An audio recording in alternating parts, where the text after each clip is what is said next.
Mengerikan, strategi baru Amerika akan buat Cina kocar-kacir di medan perang.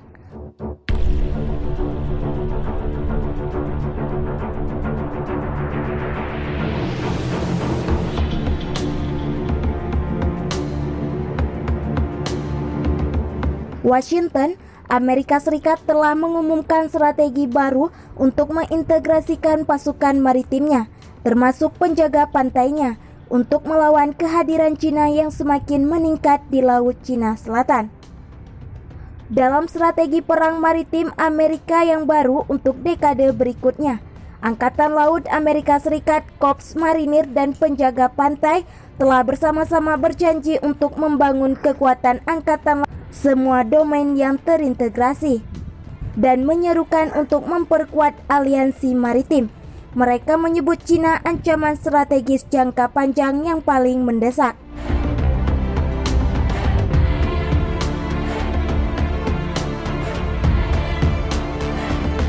Strategi yang berjudul Advantage at Sea dan diterbitkan bulan lalu tersebut mendefinisikan tujuan Angkatan Laut Amerika Serikat sebagai menjaga kebebasan laut, mencegah agresi, dan memenangkan perang. Perilaku Cina dan percepatan pertumbuhan militer menempatkannya pada lintasan yang akan menantang kemampuan kami untuk terus melakukannya. Kami berada pada titik perubahan. Demikian strategi perang maritim Amerika Serikat terbaru yang dikutip South Morning China Post.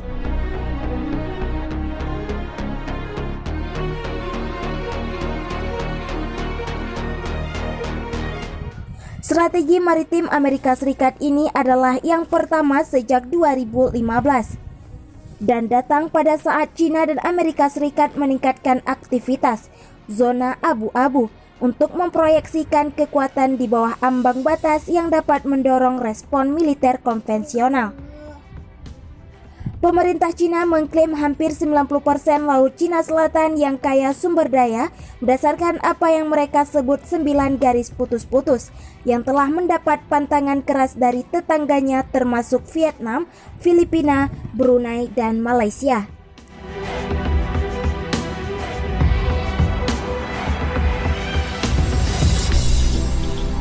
Klaim Cina yang diputuskan pada tahun 2016 oleh pengadilan PBB tidak memiliki dasar hukum.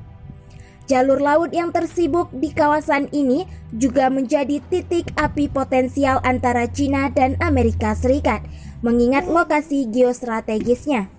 Sebenarnya penjaga pantai akan berperan di Laut Cina Selatan, tetapi penjaga pantai Amerika Serikat memiliki sejarah panjang keterlibatan dalam keterlibatan keamanan Amerika Serikat di wilayah tersebut, seperti mengambil bagian dalam latihan-pelatihan antara Armada Pasifik Amerika Serikat dengan negara-negara Asia Tenggara, kata Colin Koh, seorang peneliti di Sekolah Studi Internasional S. Rajaratnam di Singapura.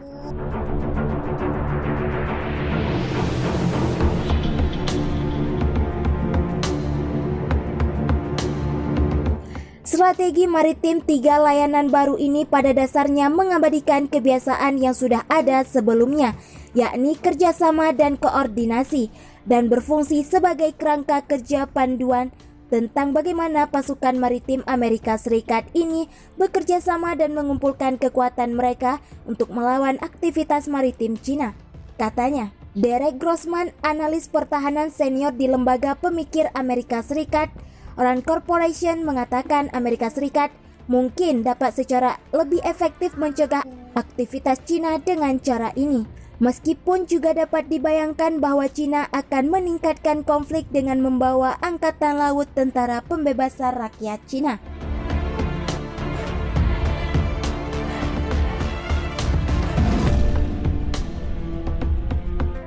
Marinirnya yang berada di bawah Departemen Pertahanan Amerika Serikat, penjaga pantai Amerika Serikat beroperasi di bawah Departemen Keamanan Dalam Negeri selama masa damai.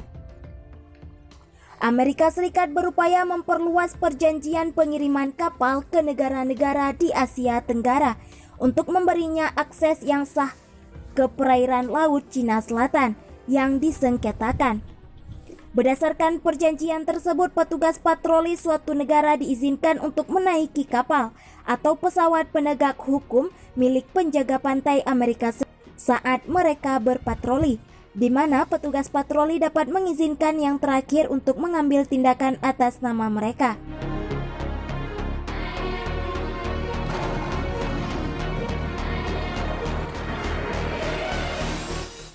Sejak 2010, Amerika Serikat telah menandatangani perjanjian bilateral dengan 11 negara kepulauan Pasifik untuk operasi penegakan hukum bersama untuk melawan penangkapan ikan ilegal.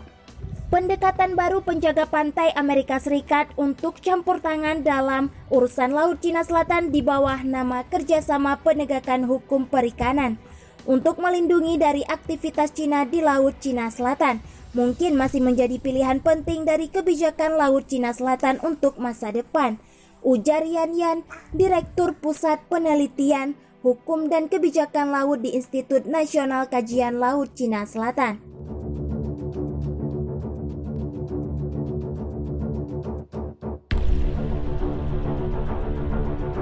Baru-baru ini, Amerika Serikat membuka hubungan diplomatik yang lebih lebar dengan Taiwan. Bukan cuma soal Taiwan dan Laut Natuna Utara, Amerika Serikat juga mengeluarkan undang-undang khusus untuk Tibet.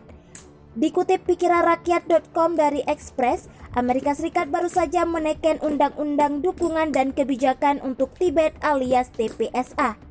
TPSA adalah aksi legislatif untuk mendesak pembukaan konsulat jenderal Amerika Serikat di Lhasa, ibu kota Tibet.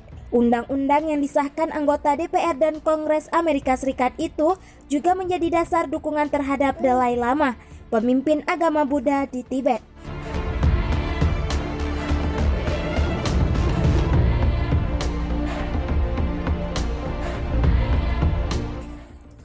Mereka mendesak Cina untuk memberi hak keagamaan yang layak kepada pemeluk Buddha Tibet. Para penganut Buddha Tibet disebut-sebut mengalami penindasan yang serupa dengan Muslim Xinjiang. Tindakan Cina terhadap pemeluk Buddha Tibet dianggap sebagai pelanggaran yang jelas atas kebebasan beragama.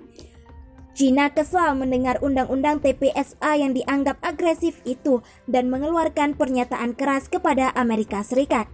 Semua isu yang berhubungan dengan Tibet, Taiwan, dan Hong Kong adalah kepentingan kedaulatan dan kesatuan wilayah Cina, ujar juru bicara Kementerian Luar Negeri Cina Wang Weibin. Mereka adalah urusan dalam negeri Cina yang tidak boleh ada intervensi asing, kata dia menegaskan.